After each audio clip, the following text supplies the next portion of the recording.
In the last day or so, if you looked at the front pages of newspapers here in Nigeria, they've had a pretty grim picture of a child with, rather than a mouth, the bars of a jail.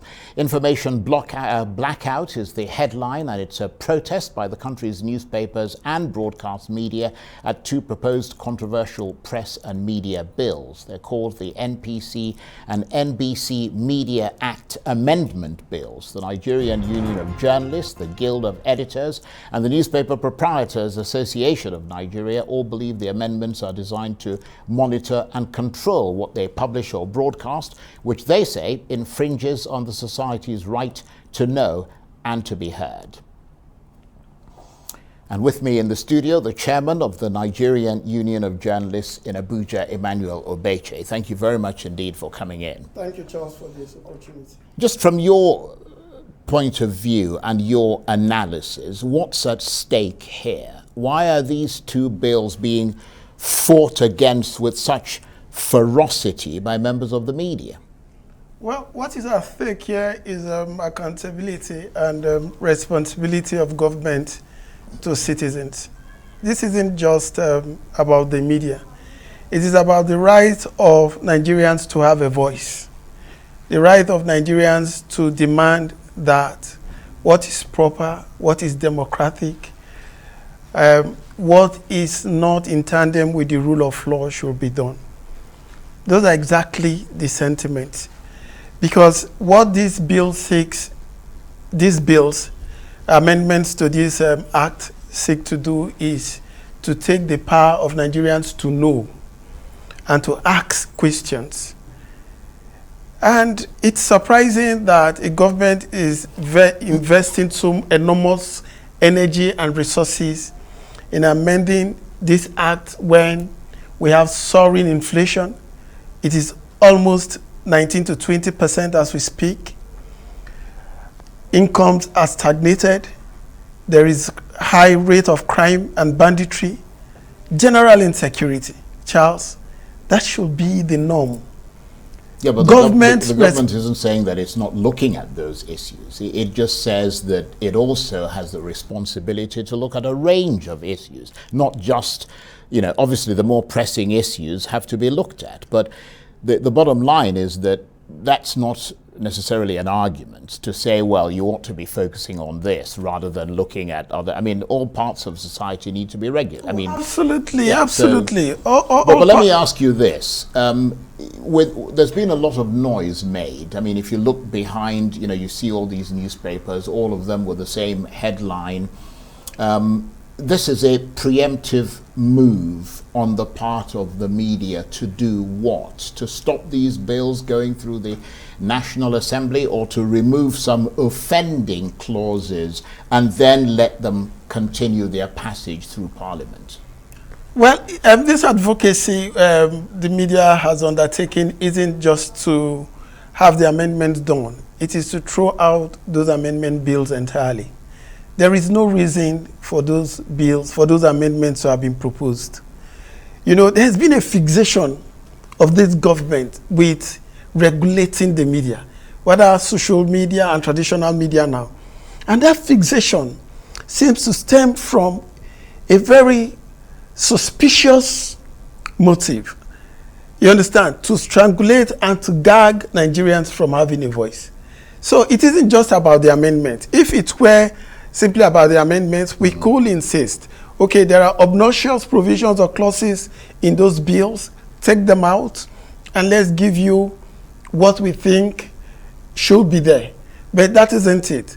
If you allow these amendments to go on, tomorrow they are going to propose more amendments, and when you're not vigilant, they are going to sneak in those obnoxious clauses. Now let me tell you, before the public hearing, the NUJ, the Nigerian Guild of Editors and Newspaper Proprietors Association of Nigeria were not in the know of this bill.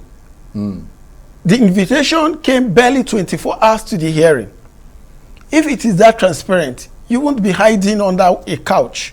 And remember the amendments to the NBC code, the National Broadcasting Commission code, that has generated so much controversy. What did the government do? The government didn't listen to stakeholders. The government went ahead to implement a code that its board rejected. What does that tell you? That is the reason why we're saying these amendments are not even necessary. And we cannot, in all honesty, accede to this. Right. So can it be said that this is an attempt to purge the media and to punish journalists? Because some have suggested that. So this is about controlling criticism of the government inside Nigeria, and thus and it's a move that undermines the independence of the media, basically. Let me make this point, and I think I reiterated that yesterday with the speaker, that we've survived dictatorship in this country. The Speaker of the House of Reps, yes. Right. That we've survived dictatorship in this country. That when politicians fled, the journalists stayed behind. We went underground. Media houses were shut. Some of us paid the supreme price. But we thrived. Yes. We survived. So this attempt, we will survive. We will thrive. The attempt, what independence are you seeking to take away from us? What's the end game? Is it about wanting just the ruling party to have a voice? Because, and it is surprising that the opposition political parties are not speaking up.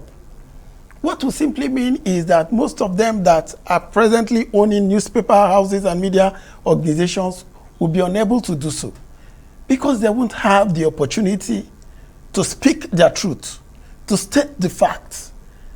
And it is unacceptable. And this isn't something that affects just traditional mainstream media, is it? I mean, there are concerns about social media as well. Yes, you know, they inserted the issue of fake news to it, and basically what they couldn't get in the first two instances, they think that this is an opportunity for them to regulate all of Nigeria and all Nigerians, and that is why we're saying these bills, these amendment bills aren't just about the media, they are basically about the people, and that is why Nigerians must take side with the media in this battle. Right, and of course in the case of the Nigerian Broadcasting Commission bill, which affects broadcasters, the new law allows for you to go to court, from what I understand, and clarify if I'm wrong. It allows you to go to court only after 30 days if your station is shut down. So basically they're not going to obtain a court order before they shut you down. The two bills are absolute in terms of the power they give to the minister, to the executive secretary, the director general of the NBC. Where is the judicial remedy? I have suffered loss 30 days. My station is shut without any legal instrument for you to do so because a bill or an act says so. That isn't how it works. You're simply putting the cart before the horse. Right. But let me ask you this. What sort of wiggle room is there now? Because these bills have not yet become law. I'm wondering what space there is for negotiation, you know, where they've set out their stall and you've set out yours. Is there room for compromise, or is this likely to end up in court, basically? Charles, if the lawmakers are indeed the representatives of the people, they should gauge the national mood that these amendment bills aren't acceptable. And what they ought to do now is to throw those bills into the wastebasket. But what if they don't, is what I'm saying? Well, if they don't, we will challenge it. We've challenged the NPC Act. We're still in court over Nigerian Press Council Act for several years now. So we will resort to the only instrument that can put a stop to this. Right, okay. It sounds very worrying, to be honest, but also one is encouraged by what people like yourself, the Nigerian Union of Journalists, the Guild of Editors, the Newspaper Proprietors Association are doing. So thank you very much indeed. Emmanuel Ogbeche is the chairman of the Nigerian Union of Journalists.